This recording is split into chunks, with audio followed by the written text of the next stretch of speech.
हे प्रभु, ओ परम पिता, परम आनंद, परम स्वरूप,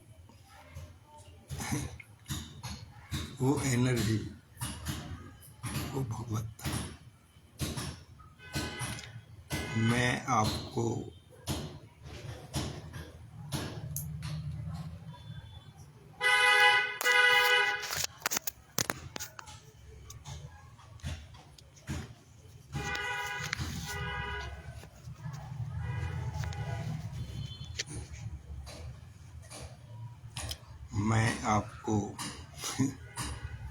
उससे क्यों वंचित रखूं।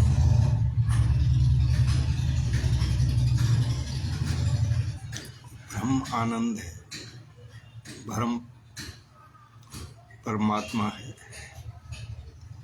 उस सर्व जगत को चलाने वाला है। उसी ने आपके अंदर प्राण डाले, वही एक दिन प्राण लेने आएगा। वो मेरा गुरु है, वो ब्रह्मांड की एनर्जी से चलता है। बादलों की कड़क, उसकी आवाज, गर्जना और बारिश के साथ चलता है। कि मुझे बहुत खोजता हुआ आया और आशीर्वाद दिया, मिला। मैंने व्यक्तिगत रूप से उसे महसूस किया। वो सेकंड के हिसाब से चलता है। वो मौसम लाता है, मौसम, शरद ऋतु, गर्मी ऋतु। वो विजडम है, एक एक सेकंड का हिसाब है उसके पास। वो परम आनंद, लेकिन जो विशाल है ब्रह्मांड वो भी हो सकता है उसका हिस्सा। जो सारे चांद तारों को बनाता है, बिग क्रिएटर। आप उसके परम आनंद की गोद में बैठे हुए हैं।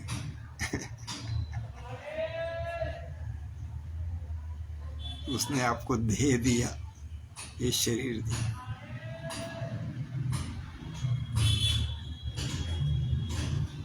आप आराम से उसमें बैठे हुए हैं।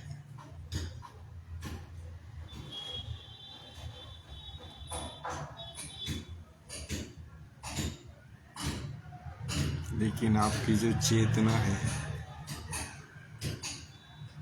ये कुछ करने के लिए इस पृथ्वी पर आई है। कुछ पाने के लिए, कुछ खोजने के लिए, आगे जाने के लिए, उसी में मिल जाने के लिए इस पृथ्वी पर आपका जन्म हुआ। उसी में मिल जाने, फना हो जाने में, सरेंडर हो जाने में, झुक जाने में, एक हो जाने में। राधा कृष्णा एक हो गए। वो एक हो गए।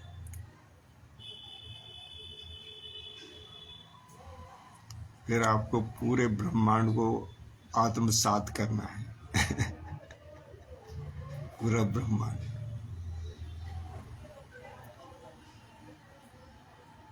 यही आपकी चेतना का विस्तार है। तो आपको करना क्या? आपको सिर्फ एनलाइटनमेंट का एक बीज को बो देना है।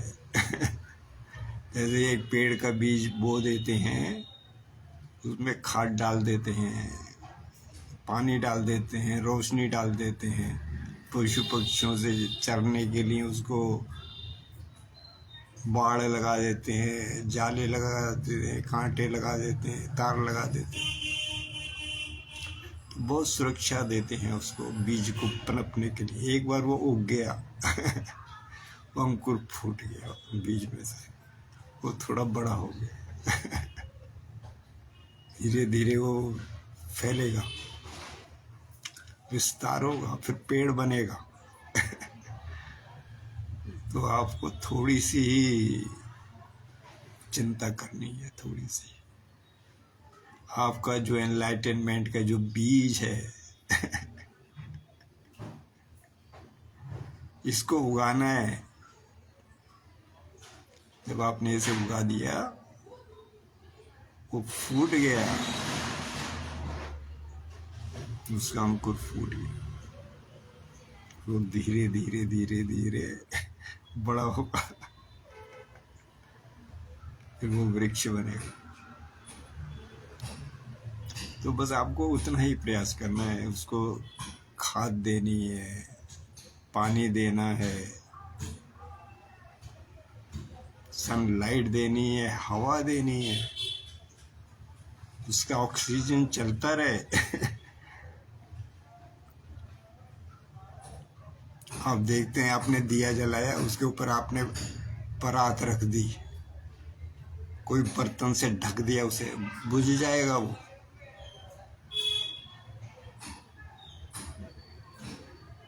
उसको ऑक्सीजन, हवा देते रहने चाहिए। आप देखते होंगे वो अंगीठी लगा के घर में सो जाते हैं सर्दियों में, फिर वहाँ जो है ऑक्सीजन गायब हो जाता है, हवा गायब हो जाती है, धुएं से भर जाती है, और वो सोते सोते मर जाते हैं। तो ऐसा है कि ये जो एनलाइटनमेंट का बीज है, आपको बो देना है। जिस समय आप पैदा हुए तो वो बुआ हुआ था, जब आप बेबी थे एक छोटे से, उससे कनेक्ट थे, उस समय बुआ हुआ था। लेकिन ये जो दुनिया का जो जेरोक्स कॉपी आपके ऊपर जब थोप दिया जाता है, तो वो जो है चीज कम हो जाती है। अब आप उसे फिर से बो दो, खाद दे दो, पानी दे दो, सनलाइट दे दो, हवा दे दो, वो फिर पनप जाएगा। तो इसको जो देना है, इसको कहते हैं आर्ट ऑफ बैलेंसिंग।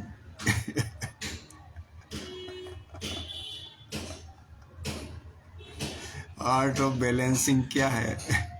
बस यही है, जो आपने पौधा लगाया उसको आप सही चीज देते रहिए। This is art of balancing.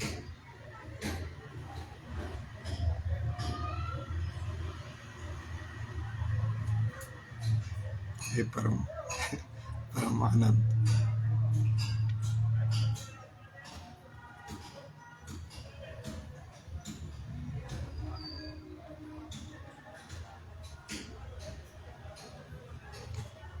जब आर्ट ऑफ बैलेंसिंग हो जाएगा, आपका जो बीज है वो उगेगा। उसमें आप वो शराब की बोतलें मत डाल देना। पौधे में अगर आप शराब की बोतलें डाल दोगे, अल्कोहल डाल दोगे, तेजाब डाल दोगे, उसमें गरीब लोग तेजाब ही पी जाते हैं, तो पौधा मर जाएगा। तो इस बात का ख्याल आपको रखना है, उसको क्या खुराक देनी। खाद, खाद मतलब खाद्य, खाद्य सामग्री। खाद का मतलब यही है, जो खाना, पेड़ का खाना होता है खाद। तो आदमी का खाना जो है वो मिट्टी तो नहीं खाएगा। वो खाएगा तो खाद्य पदार्थ खाएगा। तो वही खाद्य पदार्थ दो, ऑर्गेनिक, प्राकृतिक, नेचुरल खाद्य पदार्थ दो। और पीने के लिए उसे शराब की बोतलें मत दो। पीने के लिए उसे पानी दो, पानी। पानी भी इतना ठंडा मत दो, इतना गर्म भी मत दो चाय के रूप में जीभ जल जाए।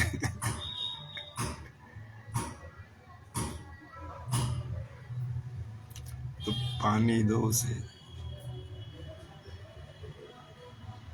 पीने के लिए। खाने के लिए तंबाकू मत दो। बुढ़ापे तक उसे दांत ही गायब हो जाएंगे। तो खाने के लिए जो मिट्टी देते हैं, खाद देते हैं, तो उसी तरह की खाद्य सामग्री दो। केमिकल भी उसके अंदर मिला के मत दो। पेट्रोलियम पदार्थ भी घी में मिला के मत दो उसे। तो खाद्य सामग्री उसका ठीक दो।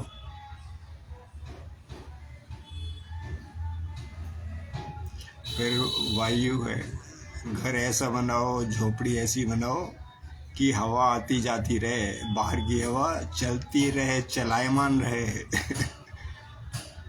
अब तो वास्तु में कोई रास्ते निकालते हैं, वो उसके हिसाब से मकान बनाते हैं। आप देखो, अगर आपका रूम ऐसा है जिसमें वायु नहीं जा रही है, तो कुछ उपाय कर लो। वायु का आवागमन एक तरफ से जाए, दूसरी तरफ से चली जाए, आ जाए, चली जाए। तो इस चलायमान चलता रहना चाहिए, नहीं तो आपकी वैसी हो जाएगी, झोंपड़ी में वो अंगीठी लगा के सो गए और मर गए, तो आप अधमरे हो जाएंगे। आपका चौथाई अगर आपने कमरा ऐसा होगा कि रुक गई हवा, चारों तरफ की बाउंड्री, और आने का कुछ ऐसा जाने का रास्ता, तो आप कितने अधमरे हो जाएंगे। वो 100% मर गए, अंगीठी लगा के सोए, तो आप 50% मरे रहेंगे। अगर आप 4 दीवारी में बैठ गए, वहाँ हवा नहीं आ रही है, ना जा रही है, तो 10% आप मरे रहेंगे, 90% आप जीवित रहेंगे। तो इस बात का भी आपको ख्याल रखना है। वायु, फिर सनरेज। अगर पौधे को अगर आपने सनरेज नहीं दिया वो मर जाएगा। मैंने कई बार कमरे में वैसी छोटी चीज़ों को उगाने की कोशिश की, लेकिन वो असफल। तो सनलाइट, सनरेज बहुत जरूरी है। तो आप थोड़ा बाहर भी घूम के आइए जहाँ सनरेज हो, आपके शरीर में पड़े, आधा पौना घंटा, 1 घंटा धूप पड़े, 15-20 मिनट, तो बाहर भी जाइए। अंदर घर में पड़े मुर्दे की तरह रहे। आप ऑफिस में चले गए 8 बजे लेके 5 बजे तक, वो सूरज उसी समय उगता है, तो आपके पास सनरेज पड़ी आपके ऊपर, तो आप जल्दी उठ के थोड़ा सनरेज में लीजिए। ये तो बहुत ज़रूरी है। अगर आप पेड़ की तरह देखें तो शरीर के लिए ज़रूरी है।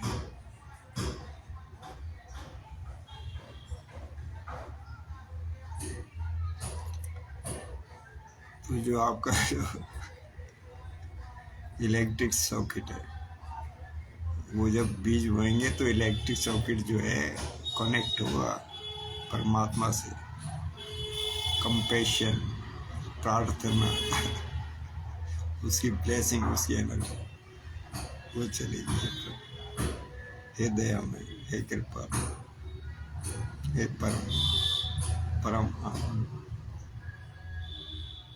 तू ही है इस जगत को चलाने वाले, इस पृथ्वी पर मनुष्य को पैदा करने वाले, प्राणों का संचार करने वाले। तो उससे कनेक्ट, चिंताएं छोड़। 2 रोटी तेरे मिल गई, खाद्य सामग्री, तो तेरा पेड़ जिंदा है। एनलाइटनमेंट का पौधा भी जिंदा है तेरा। व्यर्थ की चिंता में क्यों पड़ता है? तेरे बच्चे खुद कमा पी लेंगे।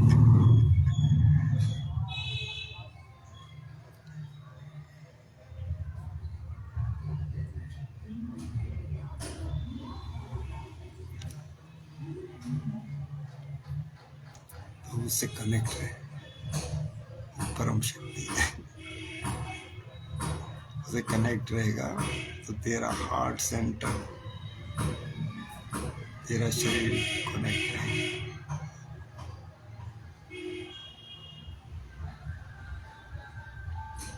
फिर तेरे फैमिली और परमात्मा की एनर्जी, हार्ट की एनर्जी, लव, प्रेम, कंपैशन, उससे कनेक्ट रहेगा। समाज से कनेक्ट रहेगा, उससे जुड़ा रहेगा। ये आनंदमय, ये सर्वव्यापी,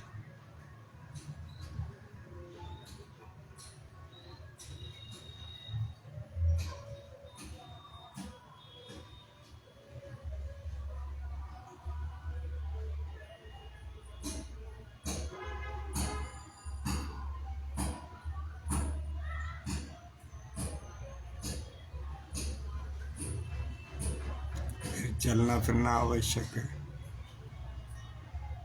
थोड़ा श्रम आवश्यक है। अब गाय भैंस को देखो, आपने एक जगह बांध दिया उसे चार दीवारी के अंदर आप पड़े उसी में, घर की चार दीवार में पड़े रहो। तो चलना फिरना, थोड़ा एक्सरसाइज, योगा, ये भी जरूरी है। ये तो गाय भैंस को देखो, वो बीमार हो जाती है एक जगह बंधे होते, उनकी पेट जवाब दे जाते कई हो गए।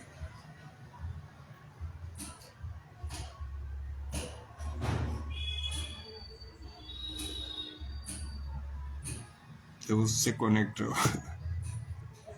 यही आपका जीवन यात्रा, आपका जीवन का उद्देश्य, इसमें आपको संतुष्टि मिल जाएगी।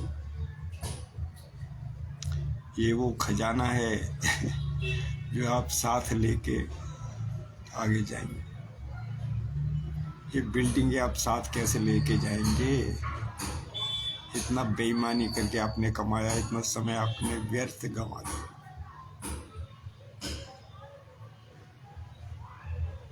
एक दो घंटे परमात्मा की तरफ भी लगा दिया,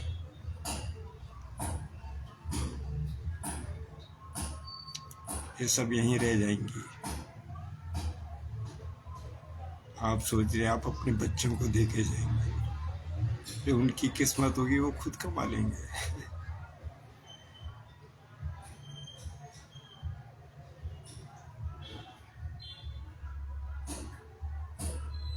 तो ये जो बड़ी दौलत है, जिसको आप साथ लेके जाएंगे, आपकी चेतना का स्तर ऊंचा उठेगा, आप एनलाइटेंड हो जाएंगे। तो यही चीज आपकी आगे आगे जाएगी। तो इसमें समय भी देना पड़ेगा। आपने खाद दिया, पेड़ को पानी दिया, फिर आपको समय भी देना पड़ेगा इसको कि बैठे उसको शांति से परमात्मा को याद करें। समय भी देना पड़ेगा, एक दो घंटे।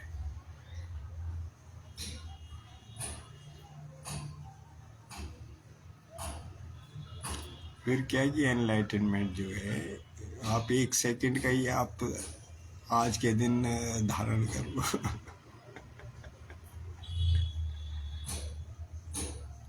एक सेकंड, पाँच मिनट का धारण कर लो।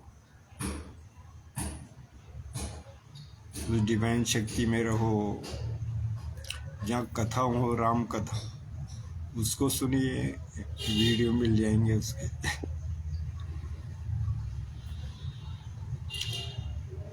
तो आप आधा घंटा भी उसमें रहे तो आपका आधे घंटे का एनलाइटनमेंट है।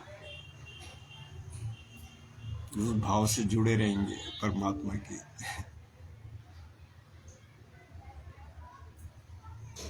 तो धीरे धीरे यही जो है एक दिन 24 घंटे का हो जाएगा। लेकिन करो इसे थोड़ी थोड़ी देर। मेरा जो असली जो है उस परमात्मा का ही।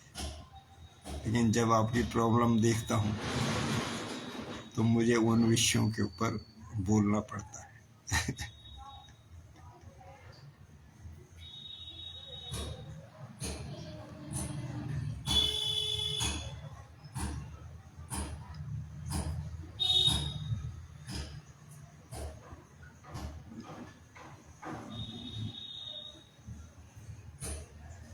हे परम, जय जय हो। हरे राम राम राम हरे हरे, हरे कृष्ण कृष्ण कृष्ण हरे हरे, हरे राम।